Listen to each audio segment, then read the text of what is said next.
मेरी उम्र 16 साल थी जब मेरे साथ ये वाक़या पेश आया। जिस इलाके में मैं रहता हूँ वो काफ़ी सुनसान है।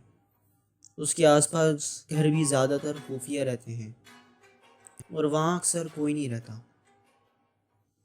मेरे दोनों माँ बाप रात के वक्त ड्यूटी करते हैं और अक्सर रात को मैं अकेला रह जाता हूँ, इसलिए पूरी रात अकेली ही गुजारनी होती है। खैर, मेरे घर के बराबर ही एक ऐसा घर है जो कि सालों से बंद है। मैं उस घर के बारे में इतना ज़्यादा सोचता नहीं था, लेकिन ये सीन बदल गया जब रिसेंटली मेरे साथ एक इंसिडेंट हुआ था। मेरे बराबर वाला घर जो बंद रहता है वो मेरे कमरे के पास ही सबसे ज़्यादा करीब है। मेरे कमरे में जब भी गर्मी बढ़ती है तो मैं खिड़की खोल लेता हूँ ताकि ठंडी हवा आए, पर जब भी खिड़की खोलता हूँ तो उस घर से अजीब अजीब सी आवाज़ें आने लगती हैं, जैसे कोई हंस रहा हो या कभी अजीब अजीब सी आवाज़ें निकाल रहा हो। अगस्त के महीने में थर्सडे की रात को मैं अपने कमरे में वीडियो गेम खेल रहा था और जब मुझे लगा कि कोई आवाज़ आई, मैंने अपना हेडफोन उतारा और गौर से सुनने लगा। तब मुझे बहुत क्लियर आवाज़ आई। वो किसी बूढ़ी औरत की आवाज़ आ रही थी और वो उसी घर से आ रही थी। ऐसा लग रहा था जैसे वो किसी को पुकार रही हो या फिर किसी तकलीफ में हो। मैं तरसा हुआ था देखने के लिए उस घर में ऐसा क्या है। मैंने अपने अब्बू के कमरे से पिस्तौल निकाली और घर से निकलकर उस घर के सामने खड़ा हो गया। मैंने पहले दरवाजे पर कान लगाया और सुनने लगा कि कोई और तो आवाज़ नहीं आ रही। मुझे कोई आवाज़ नहीं, तो मैंने दरवाज़ा खोल लिया। मेरे हाथ में पिस्तौल थी तो मुझ में थोड़ी हिम्मत आ गई थी और फिर मैं अंदर दाखिल हो गया। घर को देखकर ऐसा ही लग रहा था जैसे सालों से अंदर कोई नहीं आया। मकड़ी के जाल पूरे घर में हुए भी थे, पर मुझे इतना अजीब नहीं लगा। पर फिर मुझे दोबारा आवाज़ आने लगी उस औरत की।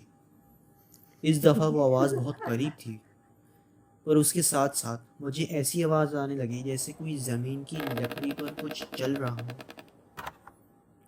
ये आवाज़ बेसमेंट से ही आ रही थी। मेरा अभी बिल्कुल दिल नहीं कर रहा था, पर मैंने हिम्मत लेकर दरवाज़ा खोला और नीचे की तरफ बढ़ने लगा। मैं जितना नीचे जा रहा था उतनी आवाज़ और करीब आती गई।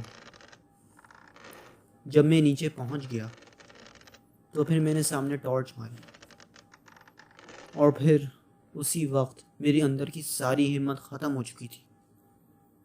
मुझे पता चल गया था वो किसकी आवाज़ थी। वो एक रॉकिंग चेयर की थी और उसी पे कोई बैठा हुआ था और झूला झूल रहा था। मैंने बहुत कुछ देख लिया था और बाहर की तरफ भागने लगा।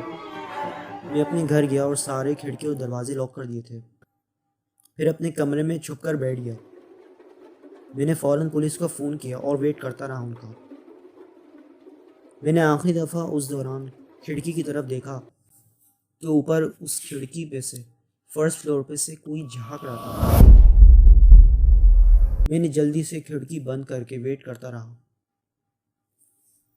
15 मिनट बाद पुलिस आ गई थी और उन्होंने घर की तलाशी ली, पर उन्हें कुछ नहीं मिला। लेकिन उस बेसमेंट में वो जो रॉकिंग चेयर थी वो ज़रूर मिली थी। जब पुलिस तलाशी ले रही थी तो फिर मैंने अपने वालिदैन को फ़ोन कर लिया और वो दोनों आ गए। मैंने उनको पूरा इंसिडेंट बताया कि मैं वहाँ गया और वहाँ क्या हुआ है। उन्होंने मुझे डांटा कि आइंदा ऐसा नहीं करना। मैं अभी भी इस घर में रहता हूँ और मुझे रोज़ाना आवाज़ आती है, पर अब मेरी बिल्कुल हिम्मत नहीं है कि मैं दोबारा जाऊँ वहाँ। अगर आपको ये वीडियो पसंद आए तो लाइक शेयर ज़रूर करिएगा, सब्सक्राइब करिएगा। मैं हर हफ्ते वीडियो डालता हूँ और डालता रहूँगा। Thank you.